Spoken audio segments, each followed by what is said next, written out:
Hello, my genius family. This is Purushottam here, welcoming you to Genius Academics.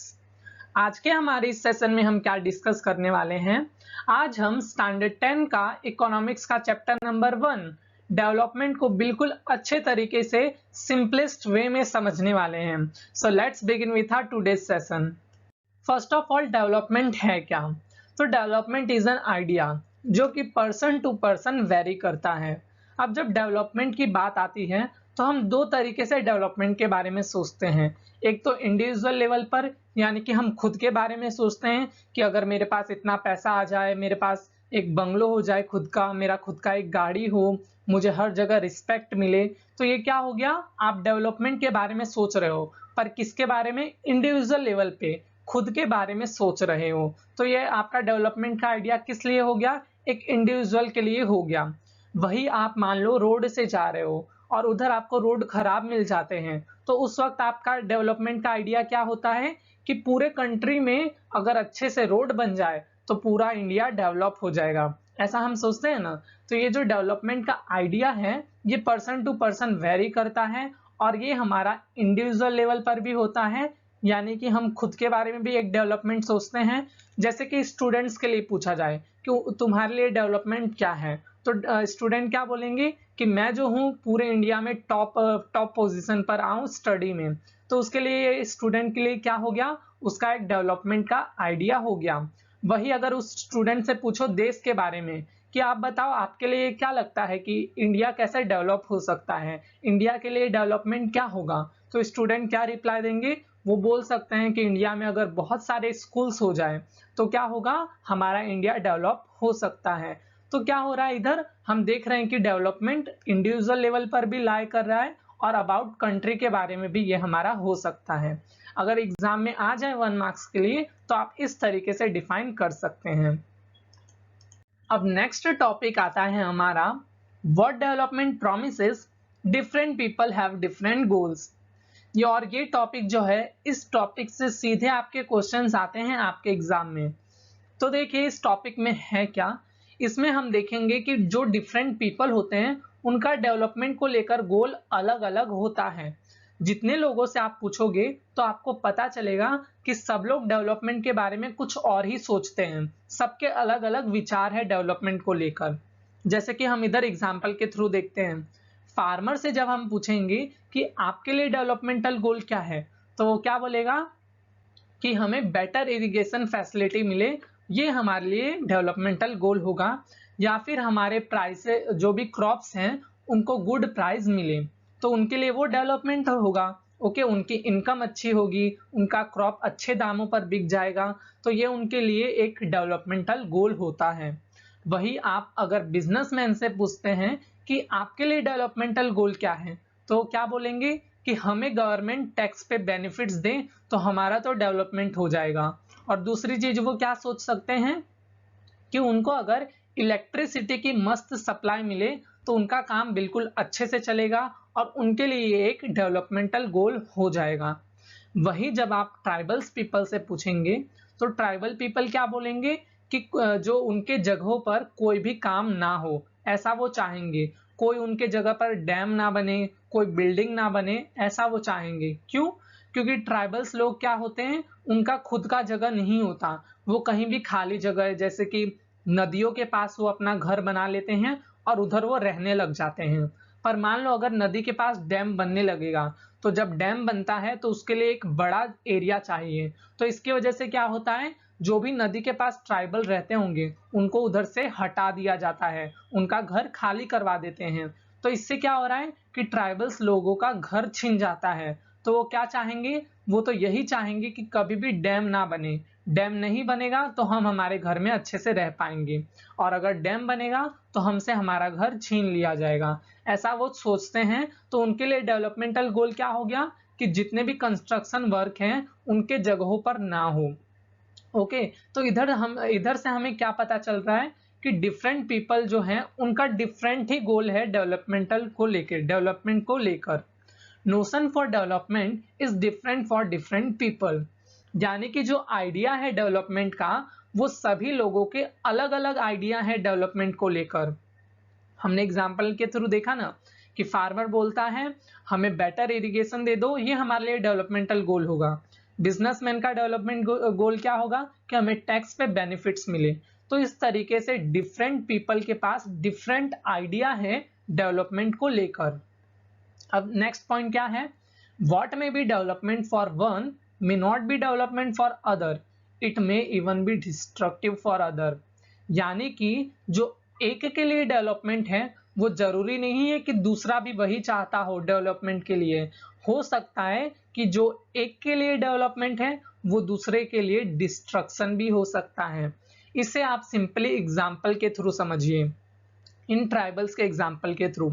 अगर मान लो हमसे कोई पूछे कि डेवलपमेंट क्या होता है, डेवलपमेंट कब होगा, तो हम क्या बोलेंगे कि आप जो है ना पूरे देश में डैम्स बनवा दो, आप बिल्डिंग्स बनवा दो, तो देश में डेवलपमेंट हो जाएगा।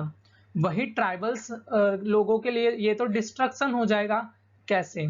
हमने बोल तो दिया कि डैम्स बनवा दो, पर डैम बनाने के लिए जगह चाहिए। जब वो उस जगह पे जाएंगे डैम बनाने, तो उधर जितने भी ट्राइबल रहते होंगे उनका घर खाली करवा देंगे और उनका घर छीन लिया जाएगा और उधर उसी जगह पर डैम बनेंगे।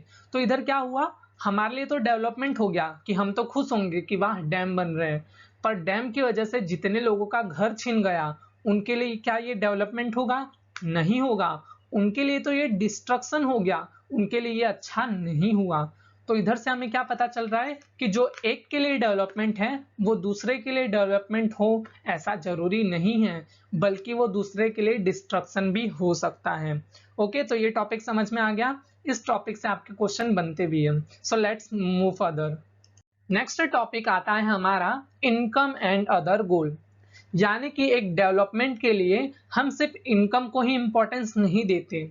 फॉर एग्जाम्पल, मान लो आपकी इनकम बहुत है पर आपकी सोसाइटी में रिस्पेक्ट नहीं है, तो वो आपके लिए डेवलपमेंट नहीं होगा। एक डेवलपमेंट के लिए हम पैसों के अलावा बाकी चीजों को भी इंपॉर्टेंस देते हैं, जैसे कि इक्वल ट्रीटमेंट, फ्रीडम, सिक्योरिटी, ये हमारे लिए भी बहुत इंपॉर्टेंस रखती है। They can not be measured but they mean a lot to us in life. इनको हम पैसों की तरह गिन नहीं सकते हैं, पर ये हमारी लाइफ में बहुत इंपॉर्टेंस रखती है। आपको फ्रीडम मिले, आपको सिक्योरिटी मिले, आपको इक्वल ट्रीटमेंट मिले, आपके साथ कोई भी भेदभाव ना करे, तो ये सब चीजें भी हमारे लाइफ में इंपॉर्टेंस रखती है। ये नहीं कि बस हमारा इनकम बहुत ज्यादा है हमारे लिए डेवलपमेंट हो गया, ऐसा बिल्कुल नहीं है। हम अदर गोल्स पर भी ध्यान देते हैं, जैसे कि equal treatment, freedom etcetera like this. अब देखिए एग्जाम्पल के लिए आप समझिए, जब आपको कोई भी जॉब मिल रहा है, फॉर एग्जाम्पल आप एक कंडीशन मानो जहां पर आपको बहुत सारी सैलरी मिल रही है, बहुत ज्यादा सैलरी मिल रही है, पर वो आपको क्या बोल रहे हैं कि आपको जो है 4 घंटे ही सोने को मिलेंगे, बाकी फुल टाइम आपको काम करना होगा, ऊपर से आप अपनी फैमिली से नहीं मिल सकते। तो क्या आप वो जॉब को एक्सेप्ट करोगे? आप नहीं करोगे एक्सेप्ट। भले वो आपको बहुत सारे पैसे दे रहे हैं, बहुत सैलरी दे रहे हैं, पर वो आपको क्या नहीं दे रहे हैं, वो आपको फ्रीडम नहीं दे रहे हैं। तो उस वक्त क्या करोगे? आप उस जॉब को एक्सेप्ट नहीं करोगे। तो ऐसे कंडीशन में हम क्या देख रहे हैं, हम सिर्फ सैलरी को नहीं देख रहे हैं कि सैलरी बहुत मिल रही है भाई जॉब पकड़ लिया, हम बाकी कंडीशंस को भी देख रहे हैं, अदर गोल्स को भी देख रहे हैं। तो इसलिए हमारा इनकम एंड अदर गोल भी इंपॉर्टेंस होता है। For development people look at mix of goals. यानी कि डेवलपमेंट के लिए हम सिर्फ एक चीज पर ध्यान नहीं देते हैं, हम मिक्स ऑफ गोल्स पर ध्यान देते हैं। हम सिर्फ पैसों पर ध्यान नहीं देते हैं, हम बाकी चीजों पर भी ध्यान देते हैं, like equal treatment, I have already told this. तो डेवलपमेंट के लिए पीपल मिक्स ऑफ गोल्स पर जो है फोकस करते हैं। अब आता है हमारा टॉपिक नेशनल डेवलपमेंट। तो जो डिफरेंट पीपल हैं वो क्या चाहते हैं कि देश कैसे डेवलप हो, तो वो देखते हैं। Individuals seek different goals then their notion of national development is also likely to be different. यानी कि सभी लोगों को नेशन को लेकर भी जो डेवलपमेंट के विचार है, गोल्स हैं, वो भी अलग अलग हैं। यानी कि जिससे भी आप पूछोगे डेवलपमेंट के बारे में कि देश का डेवलपमेंट कैसे होगा, तो सब लोग अलग अलग अपने व्यूज देंगे। जैसे कि आप एक पुअर से पूछोगे कि आपके लिए डेवलपमेंट क्या होगा, तो पुअर क्या बोलेगा कि गवर्नमेंट हमारे लिए घर बनवा दे, सभी गरीबों के लिए घर बनवा दे, सबको 3 टाइम का खाना दे। तो ऐसे क्या होगा, वो बोलेंगे तब हमारे देश का डेवलपमेंट हो जाएगा। पर वही आप किसी रिच से पूछो, किसी और से पूछो, तो वो क्या बोलेंगे कि पब्लिक फैसिलिटीज बढ़ा दो तो हमारा डेवलपमेंट हो जाएगा, आप रोड्स बनवा दो तो हमारे देश का डेवलपमेंट हो जाएगा। तो इधर भी हम क्या देख रहे हैं कि सभी लोग जो हैं वो अलग अलग व्यूज अपनी दे रहे हैं नेशनल डेवलपमेंट को लेकर। तो अब जो है गवर्नमेंट कैसे डिसाइड करती है कि कौन सा जो आइडिया है वो बेस्ट है। तो गवर्नमेंट क्या करती है, वो ऐसे डेवलपमेंट गोल को चूज करती है जिससे लार्जर अमाउंट ग्रेटेस्ट पीपल को क्या मिले, फायदा मिले। जैसे कि एग्जांपल के लिए आप ऐसे समझो कि अगर गवर्नमेंट मान लो स्कूल बनवाती है, तो स्कूल बनवाने से क्या होगा, जो अमीर होंगे, जो रिच पीपल होंगे उनको भी फायदा मिलेगा, जो पुअर पीपल होंगे उनको भी फायदा मिलेगा। तो ऐसे क्या हो गया, ज्यादा से ज्यादा लोगों को फायदा मिल रहा है। गवर्नमेंट उन्हीं गोल्स को चूज करती है, वो उन्हीं डेवलपमेंट गोल को चूज करेगी जिससे एक दो लोगों का फायदा नहीं हो बल्कि मैक्सिमम लोगों का फायदा हो। वही गोल गवर्नमेंट चूज करती है और नेशनल डेवलपमेंट की ओर आगे बढ़ती है। So let's move further. अब हमारा टॉपिक आता है how to compare different countries और स्टेट्स, यानी कि डिफरेंट कंट्रीज और स्टेट्स को कंपेयर कैसे करें, ये पता कैसे लगाएं कि कौन सी कंट्री डेवलप्ड है या फिर वो अंडर डेवलप्ड है। So for development income is considered to be one of the most important attribute, यानी कि डेवलपमेंट के लिए इनकम को मोस्ट इंपॉर्टेंट एट्रीब्यूट माना गया है। पर इसका मतलब ये नहीं है कि सिर्फ इनकम को ही देखते हैं, अदर क्राइटेरियाज भी हैं, बट इनकम को ज़्यादा इंपॉर्टेंस दिया जाता है क्योंकि ऐसा माना जाता है कि अगर इनकम ज़्यादा है तो वो अपने नीड्स को ज़्यादा फुलफिल कर सकते हैं। तो इस तरीके से हम मोस्ट इंपॉर्टेंट एट्रीब्यूट इनकम को मानते हैं। ऐसा बिल्कुल नहीं है कि सिर्फ इनकम को ही मानते हैं, बाकी क्राइटेरियाज भी होते हैं। ओके, अब जो है इनकम ऑफ कंट्री क्या है, इसका मतलब आप क्या समझेंगे। तो income of all residents of the country is known as income of country, यानी कि कंट्री में जितने भी रेसिडेंट्स हैं उन सभी का इनकम मिला लिया जाए तो हमें क्या मिलती है, इनकम ऑफ कंट्री, यानी कि टोटल इनकम। अब देखो कंट्री को कंपेयर करने के लिए हम टोटल इनकम का भी यूज नहीं करते हैं, हम कौन कौन से इनकम का यूज करेंगे, एवरेज इनकम। अब देखो टोटल इनकम हम क्यों नहीं यूज कर रहे हैं कंपेयर करने के लिए, तो इससे एक बड़ा प्रॉब्लम है। जैसे कि मान लो एक कंट्री है उसमें 5 लोग हैं, ओके, 5 लोग हैं मान लो, उन लोग एक एक लोग कितना कमा रहे हैं, 10 रुपए कमा रहे हैं, तो इस कंट्री की टोटल इनकम कितनी हो गई, 50 हो गई। ओके, एक एक लोग जो हैं वो 10 रुपए कमा रहे हैं, तो 5 लोग कितने कमाएंगे, 50 रुपीज। ओके, तो ये हो गया टोटल इनकम 50 रुपीज। वही मान लो दूसरा कंट्री है, उसमें सिर्फ कितने लोग हैं, उसमें मान लो 3 लोग हैं और उन लोग भी कितना कमा रहे हैं, उन लोग एक व्यक्ति जो है वो 10 रुपीज कमा रहा है, तो इनका टोटल इनकम कितना हो गया, 30 रुपीज। तो इधर आपको क्या लूफॉल दिख रहा है कि इधर जो है एक पर्सन जो है वो 5 रुपए कमा रहा था और इस कंट्री में एक पर्सन जो है वो 10 रुपए कमा रहा था, फिर भी इधर की टोटल इनकम कम है। और इसमें जहां की एक व्यक्ति सिर्फ 5 रुपए ही कमा रहा है उसकी इनकम ज्यादा है। तो इससे आपको पता चला कि भले इसमें ज्यादा कमा रहे हैं पर हमें जब टोटल इनकम निकाल रहे हैं तो ये पीछे पीछे हो जा रहा है और जो कम कमा रहा है वो अपनी पॉपुलेशन की वजह से ज्यादा हो जा रहा है, तो इसलिए हम इसको यूज नहीं करते हैं। अगर ये यूज करेंगे ना तो जिस कंट्री में ज्यादा पॉपुलेशन है हो सकता है कि उनका जो है वो आगे आ जाए डेवलपमेंट के जब कंपैरिजन में, तो इसलिए हम टोटल इनकम का यूज नहीं करते। ये आपने एग्जांपल के थ्रू अभी जस्ट समझा। तो हम एवरेज इनकम का यूज करते हैं। अब ये एवरेज इनकम क्या चीज है, इससे हमें कैसे पता चल जाता है। तो एवरेज इनकम जो है वो बहुत हद तक सही माना गया है, इससे हमें अप्रॉक्स पता चल जाता है कि एक व्यक्ति कितना कमाता होगा और उस बेसिस पर हम कंट्री को कंपेयर करते हैं। अब ये एवरेज इनकम कैसे निकाले, तो एवरेज इनकम कैसे निकालते हैं, टोटल इनकम, यानी कि कंट्री में जितने लोग भी जितना कमा रहे हैं सबका एडिशन करो। ओके, एडिशन कर लो और उसको डिवाइड कर दो टोटल पॉपुलेशन से, टोटल पॉपुलेशन से डिवाइड कर दो टोटल इनकम को। टोटल इनकम को आप डिवाइड करोगे जब टोटल पॉपुलेशन से तो आपको एवरेज इनकम मिलेगा। अब जो है एवरेज इनकम को और हम लोग क्या बोलते हैं, पर कैपिटा इनकम। तो अगर आपके टीचर पर कैपिटा इनकम बोले तो कंफ्यूज नहीं होना है। पर कैपिटा इनकम मतलब क्या होता है? एवरेज इनकम, उसको ही हम पर कैपिटा इनकम भी बोलते हैं। अब देखते हैं वर्ल्ड डेवलपमेंट रिपोर्ट, जो कि कौन तैयार करता है? ये रिपोर्ट कौन तैयार करता है? World Bank. First let me raise this. Okay, ये जो वर्ल्ड डेवलपमेंट रिपोर्ट है, ये आपको 1 मार्क्स के लिए आ सकता है कि वर्ल्ड बैंक कौन सा रिपोर्ट तैयार करता है, तो world development report.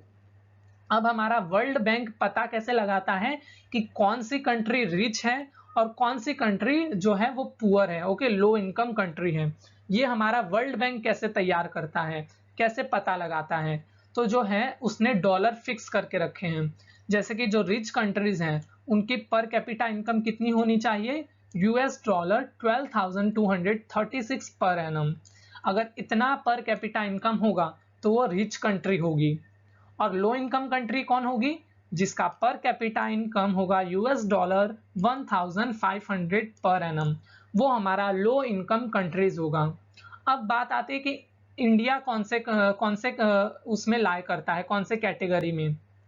India comes in low middle income countries with per capita income of US dollar 1840 per annum. अब जो हमारा इंडिया है वो ना रिच में आता है ना लो इनकम कंट्री में आता है, वो मिडल में आता है। देखो कैसे, ये जो वर्ल्ड बैंक है वो बोलता है कि इतना अगर होगा, ओके, पर कैपिटा इनकम, तो क्या होंगे? लो इनकम कंट्री होगा। पर हमारे इंडिया का क्या है? इससे ज्यादा है।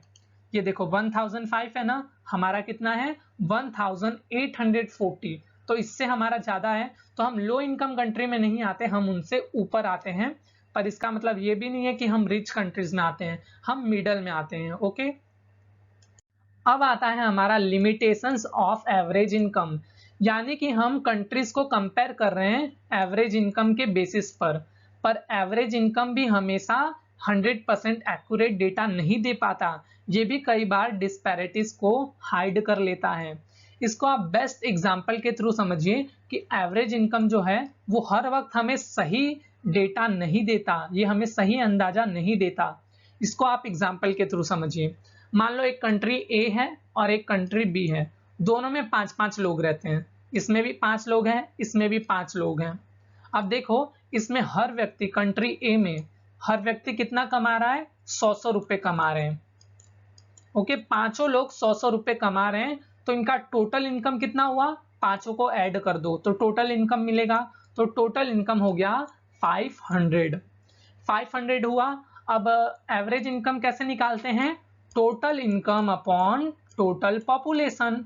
जब हम इनको डिवाइड करते हैं तो हमें एवरेज इनकम मिलता है। तो वही चीज इधर कर दो, total income divide by total population. इधर पॉपुलेशन कितनी है? 5 लोगों की पॉपुलेशन है, तो 5 से डिवाइड कर दो, वही इधर किया हुआ है। 5 से डिवाइड करेंगे तो क्या होगा हमारा? 100। यानी कि हमें एवरेज इनकम क्या मिला? 100 रुपए, जो कि इधर एकदम 100% हमें सही डेटा मिल गया। हमने ऊपर देखा ना कि पर कैपिटा इनकम, यानी कि एक एक व्यक्ति कितना कमा रहा है? 100 रुपए कमा रहा है, और इधर भी हमें कितना मिला? 100 रुपए ही मिला। तो इधर हमारा एवरेज इनकम जो है वो काम कर गया, ये हमें बिल्कुल सही डेटा इसने बताया। अब देखते हैं कंट्री बी में। तो कंट्री बी में हमने क्या देखा? इसमें भी 5 लोग हैं, पर इसमें सबकी इनकम अलग अलग है। कोई 10 रुपए कमा रहा है, कोई 20 रुपए कमा रहा है, कोई 40, 30, 400, तो ऐसे सबकी अलग अलग इनकम है। इसका टोटल इनकम निकालते हैं, सबको ऐड करने के बाद टोटल इनकम कितना आया? इनका भी 500 आया, 500। अब हम एवरेज इनकम निकालते हैं, यानी कि पर कैपिटा इनकम। तो ये कैसे निकलता है? टोटल इनकम जो है उसको डिवाइड कर दो टोटल पॉपुलेशन से। टोटल पॉपुलेशन इधर कितनी है? 5 लोगों की पॉपुलेशन है, तो 5 से डिवाइड करो। इधर भी 1000 आया, यानी कि डेटा हमें ये बोल रहा है कि कंट्री बी में एक व्यक्ति जो है वो 100 रुपए कमा रहा है। पर क्या ये सही बात है? क्या इस बी वाले कंट्री में सही में लोग 100 रुपए कमा रहे हैं? नहीं कमा रहे हैं। कोई 10 रुपए कमा रहा है, कोई 20 रुपए कमा रहा है, कोई 40 रुपए कमा रहा है। पर ये डेटा हमें क्या बोल रहा है कि बी वाले कंट्री में सभी लोग 100 रुपए कमा रहे हैं। ये तो गलत डेटा हमें बता दिया। तो इस तरीके से हमें क्या पता चल रहा है कि हर वक्त हमें एवरेज इनकम सही नहीं बता पाता कि कितना कितना इनकम डिवाइडेड है कंपनी में। तो ये इधर क्या कर रहा है, डिस्पैरिटीज को छुपा ले रहा है। हमें कई बार ऐसा लग रहा है कि देश में सब लोग 100 रुपए कमा रहे हैं, पर कोई एकदम गरीब है, कोई एकदम 10 रुपए कमा रहा है, या फिर कोई ज्यादा अमीर है, कोई 400 रुपए कमा रहा है। तो इस तरीके से क्या दिख रहा है, हमें डिस्पैरिटीज है कंट्री में, फिर भी हमें क्या लग रहा है ऊपर से कि सब लोग 100 रुपए कमा रहे हैं, पर एक्चुअल में तो कुछ और ही रियलिटी है। तो इस तरीके से आपको समझ में आ गया कि एवरेज इनकम का भी कुछ लू फॉल होता है। तो ये हमने समझ लिया बिल्कुल इजी वे में एग्जाम्पल के थ्रू। आइए समरी देख लेते हैं कि अब तक हमने क्या क्या पढ़ा। हमने देखा कि डेवलपमेंट क्या होता है, हमने समझा ना कि डेवलपमेंट एक आइडिया है, और इसकी मैंने डेफिनेशन भी आपको बता दी थी। और हमने क्या देखा कि डिफरेंट पीपल हैव डिफरेंट गोल। हमने देखा ना वो एग्जाम्पल के थ्रू कि फार्मर कुछ और ही चाहता है डेवलपमेंट के बारे में, बिजनेसमैन कुछ और ही चाह रहा है। तो ये भी हमने देखा कि सभी लोगों के अलग अलग डेवलपमेंट गोल होते हैं। थर्ड हमने क्या देखा, income and other goals. Third हमने क्या देखा कि एक व्यक्ति जो है वो हमेशा पैसे ही नहीं देखता, सिर्फ वो पैसा नहीं देखता, दूसरी चीजें भी देखता है। उसको फ्रीडम भी मिलनी चाहिए, उसको सिक्योरिटी भी मिलनी चाहिए, उसको इक्वल ट्रीटमेंट भी मिलना चाहिए, कोई उसके साथ भेदभाव ना करे। ये चीजें भी हम देखते हैं पैसों के अलावा, ये भी हमने समझा था। फिर हमने क्या देखा था, नेशनल डेवलपमेंट, कि नेशनल डेवलपमेंट के बारे में कैसे लोगों के थिंकिंग होते हैं। सभी लोग नेशनल डेवलपमेंट के बारे में अलग अलग गोल रखते हैं। कोई बोलता है रोड बनवा दो तो हमारा नेशनल डेवलपमेंट हो जाएगा, कोई बोलता है डैम्स बनवा दो, तो कोई बोलता है कि सबको फ्री में खाना अवेलेबल करवा दो। तो इस तरीके से सबका नेशनल डेवलपमेंट अलग अलग होता है। और हमने क्या देखा था कि हम कंट्रीज को कंपेयर कैसे करते हैं। तो मैंने आपको बताया था हम एवरेज इनकम से कंपेयर करते हैं, जिसका जैसा एवरेज इनकम होगा उस हिसाब से हम बताते हैं कि हाँ ये कंट्री डेवलप है और ये कंट्री अंडर डेवलप्ड है। इस तरीके से हम कंपैरिजन करते हैं। और हमने क्या देखा था, एवरेज इनकम के बारे में हमने पता किया था कि एवरेज इनकम को और हम क्या बोलते हैं, पर कैपिटा इनकम बोलते हैं। और एवरेज इनकम कैसे फाइंड करते हैं, total income divide by total population, तो हमें एवरेज इनकम मिल जाता है। और हमने क्या देखा था, इसके लिमिटेशंस देखे थे, यानी कि एवरेज इनकम हमेशा हमें पूरी डिस्पैरिटीज नहीं दिखाता, कई बार वो डिस्पैरिटीज को छुपा लेता है। ऊपर से हमें लगता है कि सब लोग ज्यादा ज्यादा कमा रहे हैं, पर जब अंदर ग्राउंड रियलिटी देखते हैं तो हमें पता चलता है कि कोई एकदम गरीब है तो कोई एकदम अमीर है। तो ये भी हमने इसके लिमिटेशंस देखे थे। तो हमने ऑलमोस्ट हाफ चैप्टर कवर कर लिया। अब जो नेक्स्ट पार्ट है उसमें हम इस पूरे चैप्टर को कंप्लीट कर देंगे, पूरा इसका दी एंड कर देंगे। अब तक जो भी टॉपिक्स मैंने आपको पढ़ा है उसको आप रिवाइज कर लो। और मेरी एक बात आप लोग ध्यान रखो, जो इकोनॉमिक्स के चैप्टर होते हैं वो बहुत ही ज़्यादा स्कोरिंग होते हैं। अगर आप चाहते हो कि आप एसएसटी में अच्छे मार्क्स लाओ तो इकोनॉमिक्स के चैप्टर को तो बिल्कुल मत छोड़ना, अच्छे से प्रिपेयर कर लो, ये आपको सीधे धरे मार्क्स दिलाएंगे। तो इसको आप अच्छे से समझ लोगे ना, आपके एसएसटी के मार्क्स ज्यादा आएंगे। तो इसलिए आपको इन चैप्टर्स को तो बिल्कुल नहीं छोड़ना है। कोई भी डाउट आ रहा है आप मुझसे पूछो, और हो सके तो वीडियो को दोबारा रिमाइंड करके देखो, और जो भी पॉइंट्स नहीं समझ में आ रहा तो आप डाउट पूछो, क्योंकि चैप्टर ज्यादा कुछ है नहीं, आपको अच्छे से आपको स्कोरिंग ये दिला सकता है आपके एग्जाम में। तो आपको ये अच्छे से समझ लेना है, और नेक्स्ट सेशन में तो हम इसका दी एंड कर ही देंगे। और अगर आपको ये अच्छा लगा तो इस वीडियो को लाइक कर दीजिए, और अब तक आपने हमारे चैनल को सब्सक्राइब नहीं किया है तो सब्सक्राइब कर दीजिए, ओके। और बेल आइकन को प्रेस कर लेना ताकि नेक्स्ट पार्ट आते ही आपके फ़ोन पे नोटिफिकेशन आ जाए और आप उसे देखकर भी उसका दी एंड ही कर दो, और एग्जाम में आए तो आप कोई भी क्वेश्चन छोड़ कर ना आओ। तो चलिए मिलते हैं नेक्स्ट पार्ट में, take care and bye bye.